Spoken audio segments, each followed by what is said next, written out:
If you or someone you love is experiencing suicidal ideation or a mental health crisis, we encourage you to reach out to one of the resources listed on this slide. And no, you are not alone. This is Pod Strangely Warmed, a place where we tell the good Methodist story, where we have conversations that invite followers of Jesus to seek after that loving, just, and free world that God imagines for us all, and have a little fun along the way. Hi, and welcome to Pod Strangely Warmed. I'm Daniel Hawkins, and I'm so excited to be joined today by Allie Johnson, the pastor of Youth Ministries at Keller United Methodist Church and one of our amazing young clergy here in the Central Texas Conference, and our old friend, Reverend Kristin Warthen, the pastor of all things at St. Andrew UMC in Arlington. And today we're going to be talking about something that's near and dear to our heart as an annual conference, and also near and dear to our heart as humans who love humans, right? One of the 5 key focus areas for our conference going forward, right, is championing youth and young people while also maximizing caring and healing. And if you've been paying attention at all to our world over the last several years, one of the topics that's kind of come to the fore, right, is a greater awareness of the struggle of mental health and its relationship to our young people, but also all the people. And so today we're going to try to work our way through that and kind of lay a foundation of understanding, right? What is happening? Where are we? And then what are some tools that may exist for us as people who seek to help maximize caring and healing and champion young people and our students along the way. And so as we get started, this is one of these conversations that's kind of spurred, it's been bubbling up in our pop culture, but also our kind of pop religious culture recently. But is this a new thing or just a thing that's getting greater awareness as we've been going here? Sure. Allie, do you want to start or do you want me to? I mean, I'm happy to start. It's kind of new, kind of old. Okay. We have new challenges that face our students and our and families. New things in the world that are, change our relationship with ourselves, our relationship with other people in our community. But mental health is not new. All of us have, we have mental health. We have mental wellness, every single person. And the concept of anxiety or depression or any other kind of mental illness, it's not new. It's always been part of our society. Absolutely. Yeah. I would absolutely agree with that. I mean, I don't think it's new. I think it's new that we are actually talking about it. And that's the gift of this age, right? There are lots of things I'm sure we're going to talk about that are not gifts of this age. Certainly. Including the anxiety, but the gift of the age is that we are talking about it. Because look, I mean, we laughed the last time I was on the podcast that I had a decade on the person that we were with, right? But even so, my age bracket, your age bracket, Allie's age bracket, we all experienced either ourselves or with friends, folks who battled with anxiety and depression. We knew people who contemplated, attempted, or completed suicide, right? I mean, so mental health, anxiety, all of this is something that we as humans have been facing for a long time. What we have not always been great at is really bringing it to the fore and talking about it. And so I'm super excited that we're having this discussion today. Me too. And one of the reasons why, at least in part, I believe that we haven't talked all that much about it historically is that it's harder to wrap our words around, right? And there's also stigma attached to it, right? I broke both arms growing up in different moments. It was really easy to see that my arm was broken. And the fix was really pretty simple. You go to the orthopedist, they get it reset, you put a cast on it, and you do nothing fun for 6 weeks, right? The same moments that inflict and cause trauma and harm to our mental health are a whole lot harder to spot, right? Yeah. In the aftermath, right? In the moment, I mean, we can see trauma happening, right? But 3 days later, it may be harder. If my arm is still broke, it's easy to see that. So our parts of our physical health are easier for us to see and to notice and wrap language around, right? While the mental piece is harder, right? And so I hope today, part of what we hope to do is there'll be some folks who listen to this conversation and go, hey, I'm already there. I got it. I got all the details. I got all the information. I don't need this. And God bless you if you exist, right? or that you exist. And there are others that are coming to this conversation hoping to gain some of those tools, gain some of that language, gain some understanding to help them navigate, whether it's in their family or in their church or just in the community and in the world, right? This new awakening. One of the things, just to put a brief nugget into this, we've got a really young youth group at church, right? And as part of our championing of young people, we've recently hired a new director of student ministries. And as we were talking with students in the time leading up to this, in terms of what they wanted, the conversations they wanted somebody to be able to facilitate and understand and be aware of, right? Jesus stuff showed up, sure, right? But before we got to fun, they wanted somebody who was aware of and willing to go there on questions arising about mental health, anxiety, depression, the things you've already named. And it's just a part of the conversation, and that is a gift. But let's define some basic terms for us as we get started, right? I know each of you kind of has your own experience and expertise in this arena, but as we're kind of coming to this, when we talk about mental health in the life of young people, but also in the life of all people, what are some of those kind of first order terms that we need to get defined and kind of baseline of understanding we need to establish? Sure. So I think if we're going to be talking about anxiety, one really important thing to note is that there's a difference between anxiety, the mental health diagnosis, and anxiety, the emotion that we as humans feel. Big A anxiety often requires therapeutic support, medication, a variety of ways to support a person with big A anxiety. Little A anxiety is super pervasive. I can feel little A anxiety about work stressors or finishing a project. Big A anxiety is something that like I'm diagnosed with, that I talk with professionals about, and that I receive like specific care for.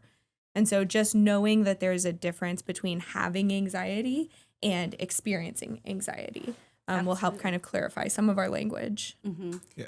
You mentioned we're in the middle of the American League Championship Series right here in Dallas-Fort Worth, and go Rangers, beat the Stros. Yeah. But sometimes, I'm not trying to diminish anything, but to help clarify, right? Yeah. When we care too much about something, sometimes we have moments of little A anxiety in the middle of the ninth inning, right? That kind of thing, that your heart gets pounding and you kind of get intense and whatever.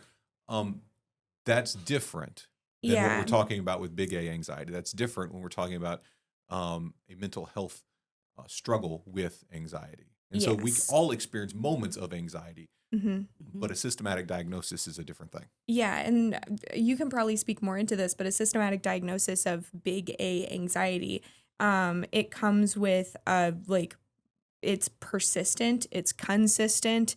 It's something that it doesn't just affect moments in your life. It is something that is the underlying current throughout your thoughts, your emotions. It's just, I'm going to say it again, consistent, persistent. Yeah. I think those two words are key, Allie, right? Persistent and consistent, because it's one thing to be in the midst of a high stress situation and feel anxiety. We get those, right? The first time to public speak, the first time to present a big project, a big test, whatever it is. Those are moments in time where we can feel anxious and more anxious than standard, right?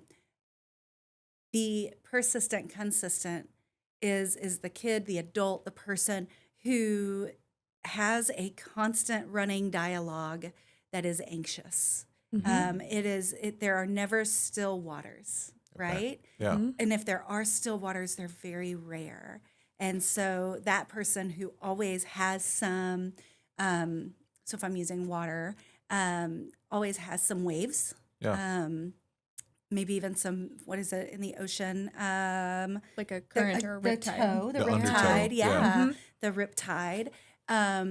That person may need some talk therapy. They may need some cognitive behavioral therapy. They may need the diagnosis or the Zoloft or the Wellbutrin, and that's okay, because when we talk about mental health, Allie, I love that you started it out with, we all have mental health, right? We all have it. We all need to tend to our mental well-being as much as we do our spiritual well-being and our physical well-being.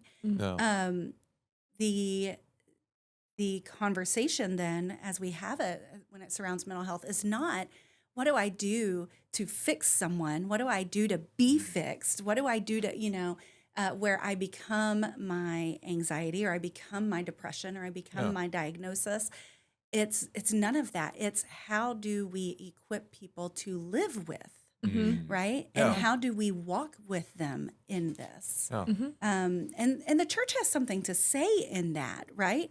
They don't have the final word in that. As a mental health first aider, I firmly believe pastors and youth directors and the church needs to mind the church's road and stay in their lane.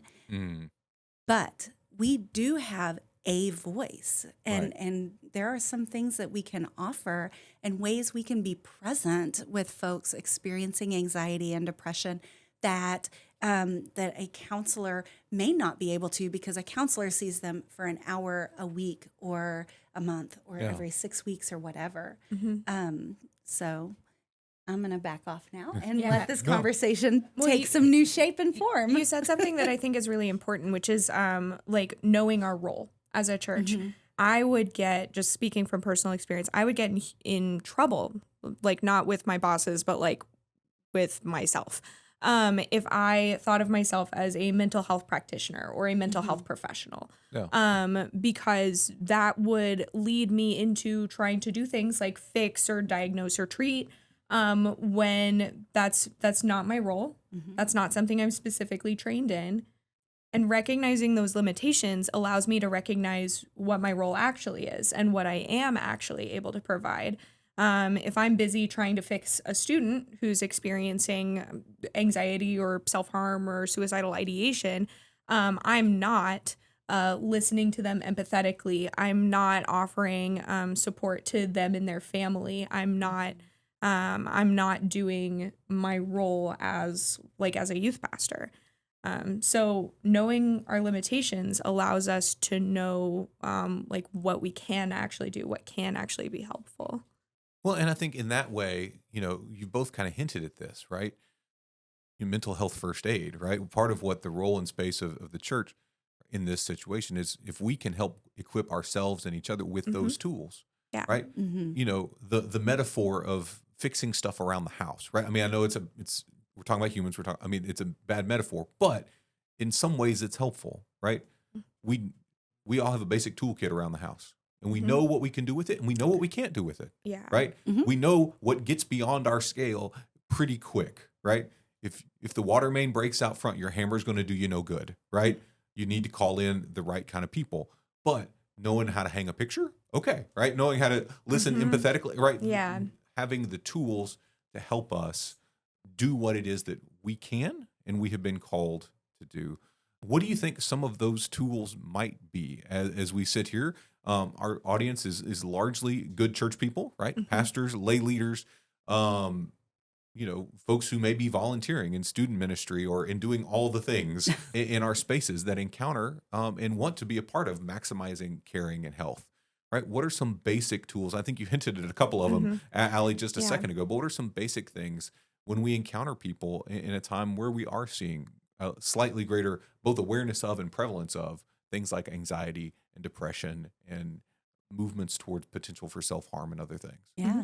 Do you mind if I start and then we can pass off? Yeah, absolutely. So I think the first one I've already mentioned, right, is the hardest thing for pastors and the hardest thing sometimes for church folk is to hear the words "stay in your lane." Because we really are taught Jesus is the answer. We've got the old song, Jesus is the answer for the world today, right? Y'all can finish it. Kristin grew up Baptist. Yeah, clearly. And but that's what we're taught. Yeah. There are situations that no, Jesus is not the answer in that moment, right? You don't tell a student who says, "I'm cutting myself." Well, have you prayed about it? You don't start there. You're cutting yourself. Are you actively cutting yourself? Like, this is something you did how recently? Yeah. And are you contemplating suicide? Do you have a plan to kill yourself? Can you tell me about it if you do? Like, these are hard questions. Yeah. And so our initial response when we hear a student tell us or anyone tell us something detrimental to their person is how do I fix? How do I fix? How do I fix? And like the first thing we have to do is assess, are they safe? And if they say, I have a plan to kill myself, I know when I do, I'm going to take X number of this kind of pill, then no, they're not safe. My next call is to the police, right? Yeah. My next call is to do something to get them in a safe space, not offer them Jesus. They're not ready for Jesus. This is the feeding of the 5,000, right? We got to feed their bellies before we can feed them the gospel. We have to feed their mental well-being and get them to a place where they can hear Jesus before you ever speak of Jesus. And so that first step is assess whether or not they're safe and learn to ask the hard question. And that's not in our lane, right? That's outside of our lane. And so when I say stay in your lane, I'm saying that's not the time for Jesus. That's the time for care. And you are most being Jesus when you recognize that, right? What is the need in the moment? And the first need is safety and non-judgmentalism. Yeah. And if they feel safe enough to talk to you about their anxiety, about their depression, about how they're feeling, then you move forward from there. But we speak into the situation at the time, and it's not always moving right to a spiritual formation practice. It's not always moving right to, well, have you trusted Jesus? Sometimes it's sitting in the dirt and the ash with them. Yeah. And so I'm going to toss it off to Allie because she had some amazing things to say about that. Well, so you brought up something I think really important, which is that there is, I hesitate to use the word protocol, but there is a protocol for when anyone around you mentions something that scares you, that makes you fear for them. I have found that a lot of my volunteers are very overwhelmed. Like if I have a volunteer who comes to me and says like, my student mentioned that they're cutting and I just panicked, I froze. Like that's a normal human response. Absolutely. And that is something that we can talk to our volunteers and the people who help us care for our students about. I mean, that's kind of a basic level of training that we can offer to everyone who works with our students, who works with any parishioners, because this is not a student-only issue. Yeah. To help them know how to respond to that like scary proclamation, right? Like our response is everything. Yeah. The way that we handle what comes next is important. I think. So before I was a youth pastor, I was a chaplain at the VA, and we had like very specific training about you ask the questions, like how are you feeling? Oh, you're experiencing self-harm. Like, do you have a plan? These kinds of things. That kind of training is training that we can easily give to our church, not to turn them into mental health professionals, but to give them the tools to know what to do in a situation. Yeah. We're less panicky when we have a plan, right? Yeah. When we plan ahead, when we encounter that kind of unknown, unforeseen, it gets a little easier. And part of that training, I think, is this idea of like empathetic listening. Empathetic listening is not about cutting yourself off, of like turning into, oh, you've experienced self-harm? Do you have a plan? Like, right. If that is a statement that scares you, I tell the student, like, that what you said really scares me. Let them know.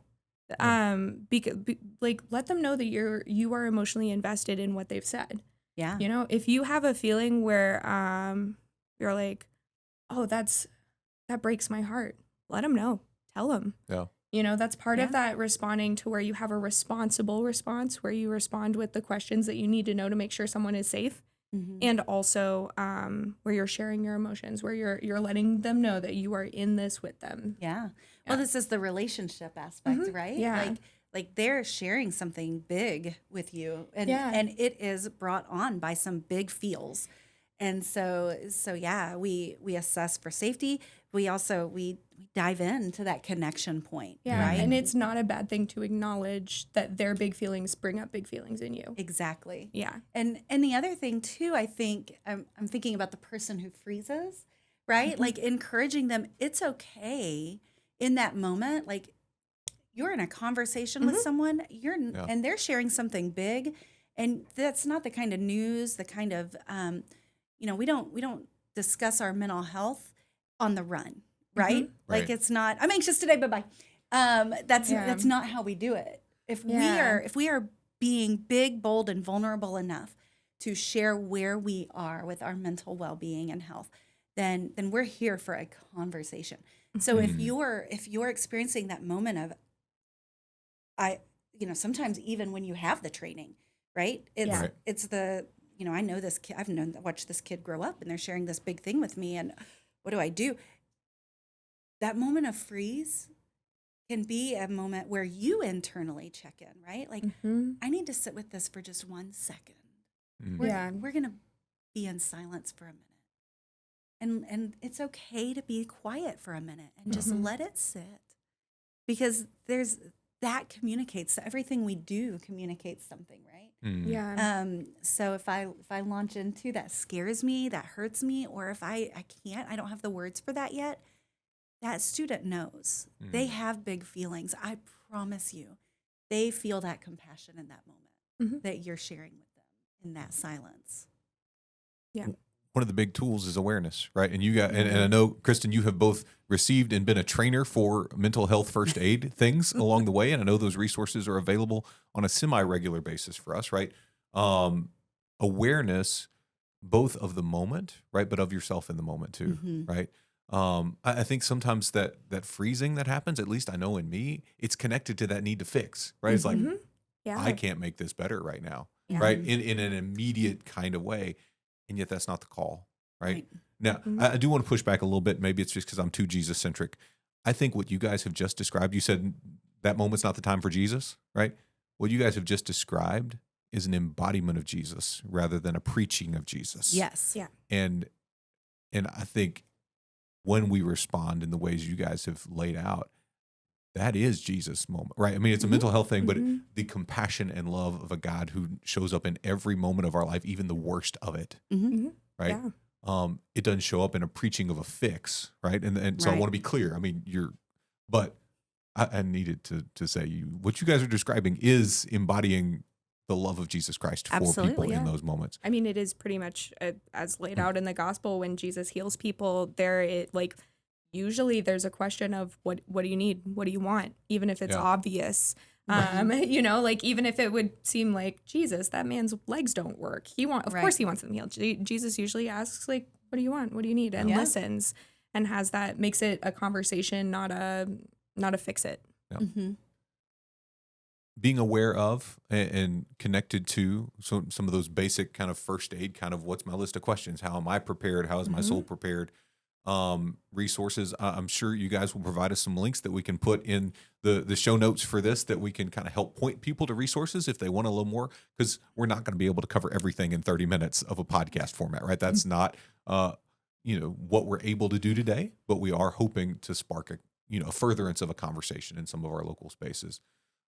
One of the other things that might be really helpful for us to be aware of is what are some of the root causes or the spurs to this impulse to anxiety, this, the capital A anxiety, not the moments of anxiety, right? But what are some of the things at root? What are some of the unique factors that we said this has been a thing ever since we were in high school, right? And long before that, we just talk about it more, right? But it's been present, but it's also becoming more present, right? It's that both and reality of thing. What are some of kind of the things in our life and in our world that are pushing us to, and pushing our young people to being more likely to find themselves in a place of anxiety, more likely to find themselves in a place of depression? Well, I think the first place we have to start is there are causes that are external, and there are causes that are internal. And I say that because anytime we start talking about contributors to anxiety, and I'm sure we'll end up talking about social media, and we'll talk about the news, we'll talk about peer pressure, we'll talk about all that. But for some of us, that's only additive, right? Yeah. For some of us, it's genetic, right? Yeah. There is, a body that is not producing enough chemical to keep me happy and steady, to give me a good baseline. And so I think it's important on the outset to acknowledge that those situations exist in adults and in children, which is why I said talking about it as a gift, right? Because it's not just talking about the externals, right? Those folks who have lived with this their entire lives in silence, or who in ages when we couldn't talk about it were just taught to believe that they were weak. This conversation is a gift. Yeah. Because for those folks who need the consistent counseling or the medicine, this is a gift to be able to say, I'm not irregular. Yeah. Right? This is something that I get to live with in the same way that my mom may have to live with type 1 diabetes. Right? Yeah. And so that does not make me irregular. Yeah. Which means I'm more aware of all the additives. Right? And so now we can talk about the additives. There's always there's a genetic predisposition. There are kind of like just factors that are innate with us. And those can also be exacerbated by what's going on in our world. Yep. And some of that what's going on in our world is like very micro, like my social media use, my specific hours in front of a screen. It could be macro, like environmental catastrophes that our students have to live with, and the scary things that they see on the news. So there's a lot that goes into mental health and mental well-being. It's a little bit a butterfly flaps his wings and causes a hurricane, but there are 100 butterflies in 100 different places. And so you're just never going to be able to drill down and say it was this specific thing at this specific moment that caused what I'm going through. Well, and I think our desire to do that, right, to find that one thing, that one cause, that's part of our fix it. If I can figure out the origin, I can fix it, right? Yeah. It's every. I'm sorry, we're bringing Marvel into it.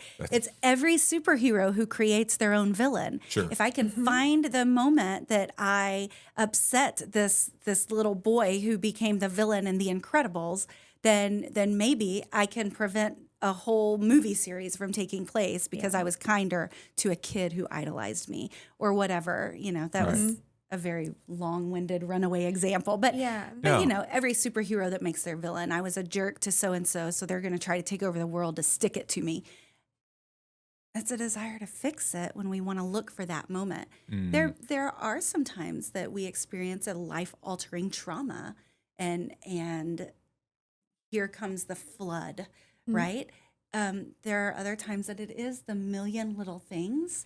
And there are other times that it's genetic. And I would venture to say that it's never just one of them. Yeah. No. It's always a bit like smoke, right? A bit like smoke. It just interweaves and turns on itself. And so how do we navigate it? How do we give ourselves sight in the haze? Well, and that's the question for me, right? I'll confess an impulse toward fixing, right? Not just people in mental health things, but just in life, right? There's a default impulse there. And so as you're talking, Kristin, I'm sitting here going, yeah, but I want to give people like 3 or 4 tools, 3 or 4 ways to engage the environment around them. And maybe it's 3 or 4 ways to navigate this circumstance in such a way that we are, to be Wesleyan for a second, right? For sure not doing harm, right? Yeah. Then maybe doing good, right? But in terms of the spaces we create for our own kids and the kids we claim through the communities of faith that we love, right? Through the spaces that are, not just kids, but our entire communities are going through. What are some things that might be at least factors or helpful nuggets along the way to help us navigate well in a way that makes sure we're not amplifying, or unintentionally amplifying harm? Sure. So as a pastor, what's the first thing that comes to your mind? In this moment? Yeah, in this moment. So, I will always lean toward radically cultivating communities of people who care deeply about each other, right? And so, how do you do that? You begin by bringing people together, and it's a thing. It's a process that takes time, right? you invite into deep caring, you kind of model this empathy, and you invite people into it, right? You create moments that are shared. Mhm. You can't really create those moments, but you invite people into them. Yeah. And so you try to notice those who are living in isolation and invite them out of it, right? Mhm. Whether that isolation is kind of intentional and self-imposed or just the nature of human systems that are broken sometimes. Yeah. And so I think that's the beginning place for me, right? Inviting people into caring communal relationships. I know that's not perfect, right? And that's not the answer, but that's a beginning point Yeah. for me very often.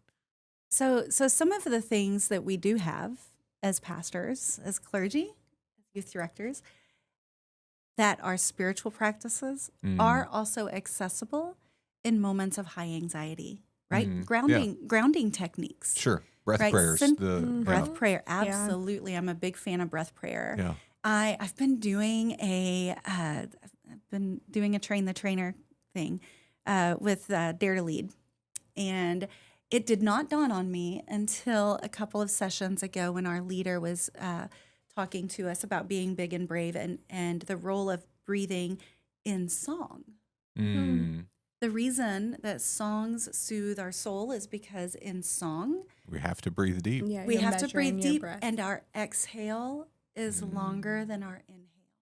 Yeah. It's a breathing technique, right? So we have tools that Yeah. we don't even realize sometimes. Now, am I saying if someone's in the middle of an anxiety attack, you go, okay, we're going to sing now.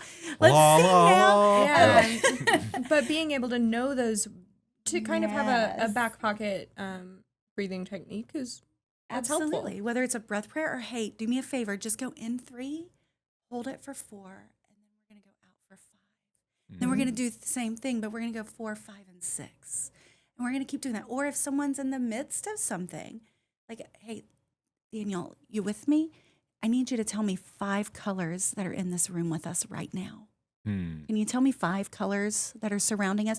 Bring them back to the space where they are, and then we can move forward, right? Yeah. Where are we right now? Tell me five things. Tell me something you see right now. Tell me something you hear right now.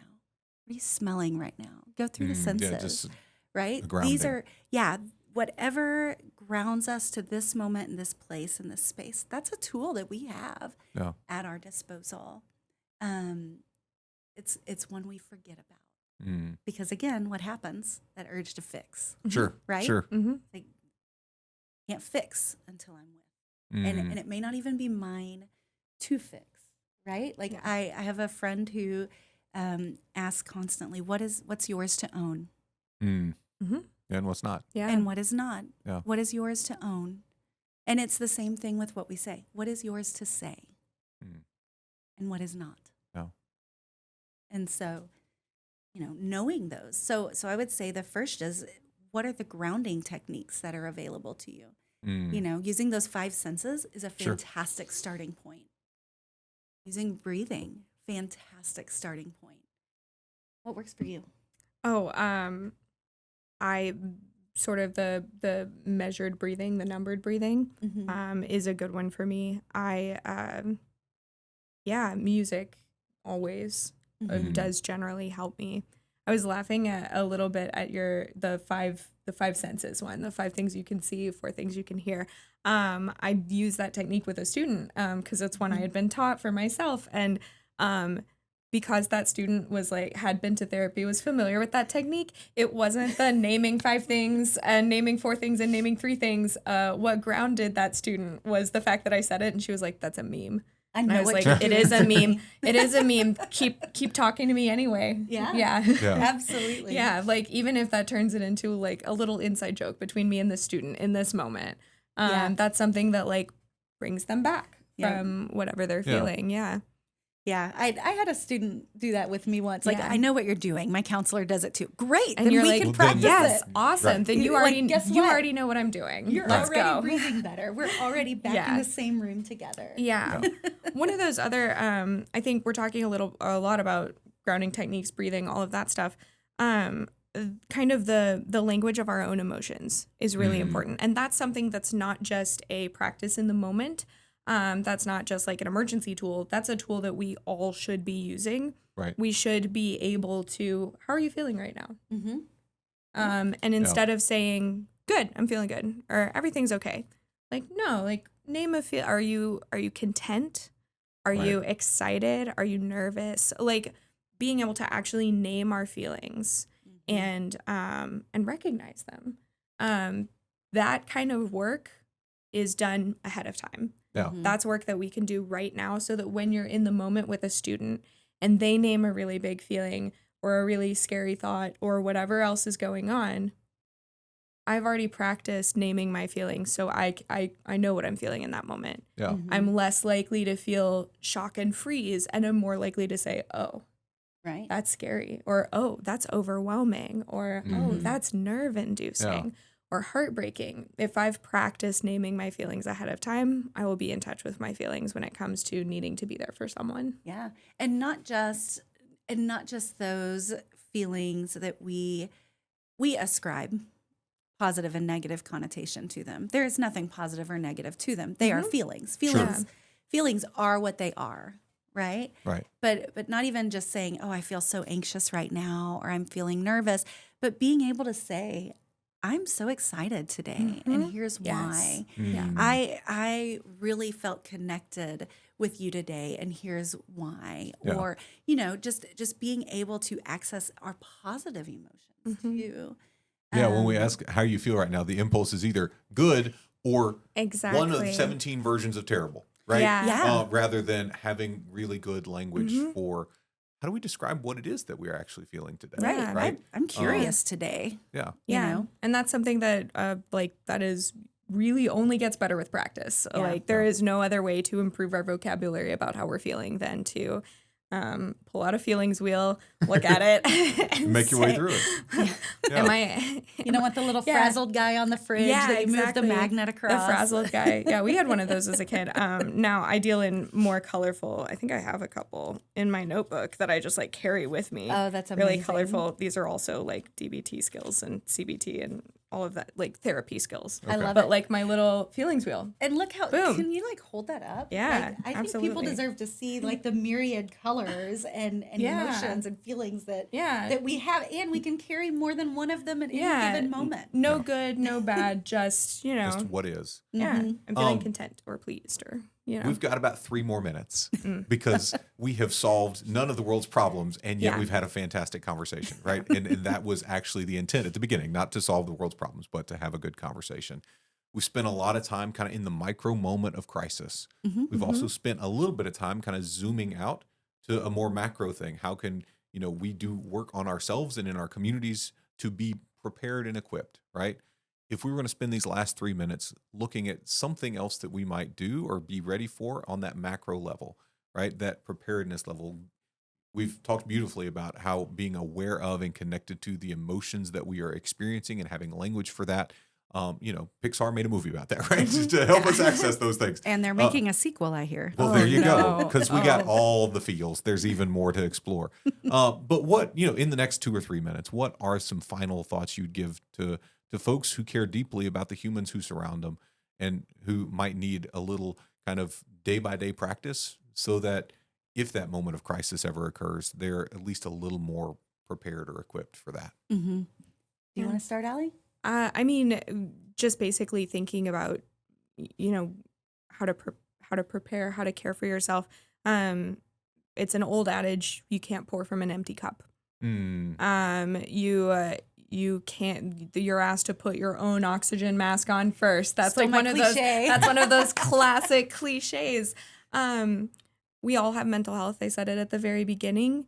We can care for our own mental health, and that helps us care for others, especially like students and youth. Most of the things that I know started in my own care for my own mental well-being, started in, my own counseling sessions with a really lovely lady who put up with a lot of my general neuroses. It's that taking care of ourselves and understanding that will breed more empathy. It will give you more curiosity about what's going on, and it will help prepare you for that moment when you encounter someone who's having a tough time, who's struggling with their mental health. Yeah. I mean, you hit it on the head, right? I mean, it's self-care. You have to have your own formation practices. There's a great podcast series I hear There might be. about that. Yeah. But you have to have your own, spiritual formation practices. But even if let's not assume everyone who stumbles upon this podcast is Wesleyan or Christian. Yeah. Even outside of that, there has to be a self-care routine, Yeah. right? And so what am I doing to take care of myself? Am I journaling? When I have big feelings, am I writing? I can't cuss, so I won't use Brene Brown's language. Am I Dustin's writing? beeper. Right? Am I writing the first draft of my emotions so that I can begin to process them and learn from them and get curious about them? Yeah. Am I sitting in a negative narrative? Or as Christians, we can sit in our liturgies and in our baptismal vows to remind ourselves of this. But if I'm not a Christian, if I'm atheist, if I'm agnostic, if I'm something else, how am I rewriting a narrative to remind myself my worst moment is not my only moment. Right. My hard day is not my only day. I am not the first person to feel this, and I won't be the last. And I am not alone. Right? What are the practices? And I would urge anyone who's not already doing it, when you have those big feelings, to take that deep breath and go, I'm not alone. I'm not the first or the last person to feel this. That will lift such a weight in and of itself, right? Yeah. So there's the element of care, and there's the element of narrative writing. We live in story. My English major is going to come out, right? We live in story. We talk in story. We learn in story. What is the story you are writing for yourself in your mind's eye? You're the author. It can be interrupted. Yeah. Amen.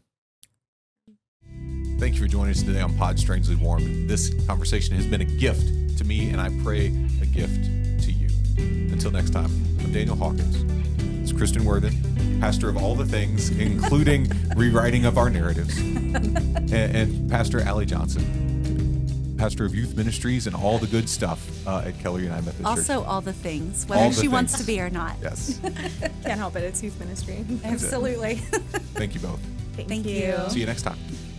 If you or someone you love is experiencing suicidal ideation or a mental health crisis, we encourage you to reach out to one of the resources listed on this slide. And know you are not alone.